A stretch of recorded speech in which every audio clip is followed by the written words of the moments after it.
So, in his memoir, 4 Stars of Destiny, General MM Naravane takes us through his incredible journey, from a young cadet all the way to the chief of one of the world's largest armies. And in this explainer, we're going to break down the core lessons he learned about leadership, crisis, and what it truly means to be in command.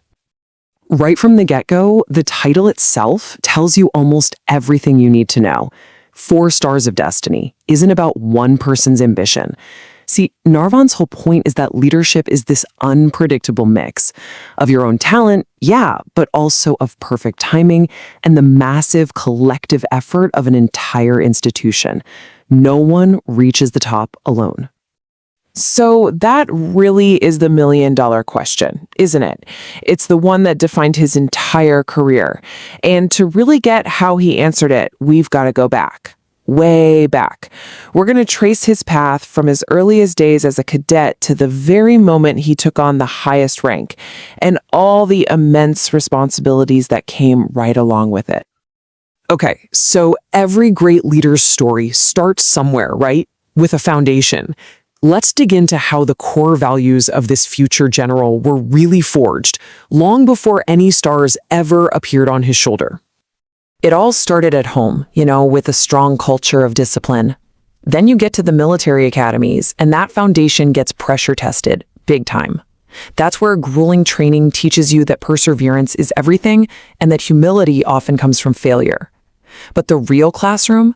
That was his first postings in some of India's most challenging regions, where all those neat theories from the academy just slam into the messy, harsh reality of the field.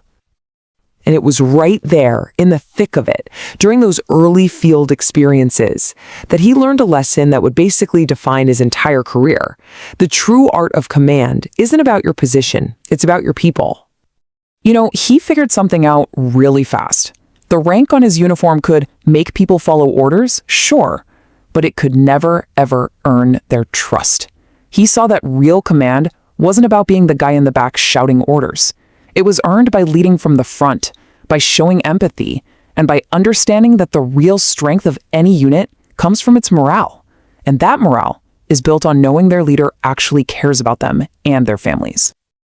And his career wasn't just about traditional battlefields, not at all. He spent a lot of time in counterinsurgency operations and on peacekeeping missions. And that's where he learned something absolutely critical. Military force might win you a battle, but it can't win you the peace. He realized that lasting security isn't just about force. It's built on trust, on working with civilian leaders, and having a deep understanding of the local community. All right, so as he starts climbing that ladder, climbing through the ranks, his whole perspective has to change. It's no longer just about what's right in front of him. The focus has to shift from the immediate tactics on the battlefield to the long-term, big-picture strategy for the entire institution. And this is a shift that really every single senior leader has to go through. So he went from worrying about the nitty-gritty tactical details of just one company's operation to shaping the entire strategic vision for a massive corps. And by the time he became chief, his focus wasn't on a single battle anymore, but on the long-term health, the modernization, and the future of the entire Indian Army. So you have all this training, right? All this hard-won experience. And it all comes to a head during his time as the chief of the army staff. Because that's when he was hit with one of the most significant and dangerous military standoffs in recent memory. So in 2020, tensions that had been simmering for a long time on that high-altitude border with China, they just boiled over.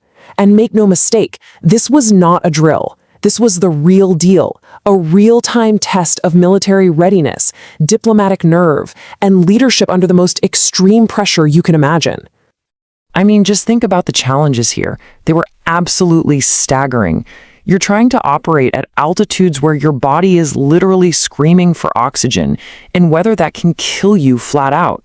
The logistics were a nightmare. Every single decision carried the risk of blowing up into a full-scale war. And yeah, the entire world was watching. So, how do you even respond to that?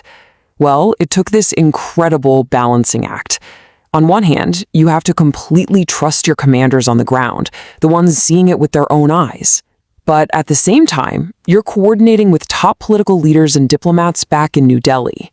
The strategy was to hold a firm defensive line, to show strength, while simultaneously keeping every single diplomatic channel open to try and de-escalate, navigating the crisis one careful step at a time. And this really pulls back the curtain on the hidden cost of high command. He's incredibly open in the book about that private burden, the immense emotional toll of getting casualty reports day after day, all while having to stand in front of the nation and your own troops and project nothing but calm and confident control. It's a powerful reminder of the psychological price of leadership. So when you steer the ship through a storm like that, what's the legacy you leave behind? What are the big takeaways? For Naravane, it all boils down to a set of core principles that he believes have to guide a modern military, especially in a democracy. And these really are the pillars of his legacy. It's this deep, unwavering belief that the armed forces have to be professional, they have to be apolitical, that force must always be used ethically, and that a healthy, respectful relationship between the military and civilian democratic leadership is the ultimate safeguard for the nation. Which, brings us right back to where we started, the title of the book. Because at its heart, 4 Stars of Destiny is a profound statement of humility. It's his way of saying, hey, this journey wasn't just me. It was a mix of my own talent, sure, but also being in the right place at the right time, and the tireless collective efforts of countless others who make up the institution of the Army. So in the end, his journey seems to tell us that leadership isn't one or the other. It's not just born or made, it's actually both. Your character is like the raw material, but it's the intense, white-hot pressure of a crisis that forges it into something truly strong. And that leaves us with a huge question, one that isn't just about him, but about any leader. When the chips are down, when everything is on the line, what are they really made of?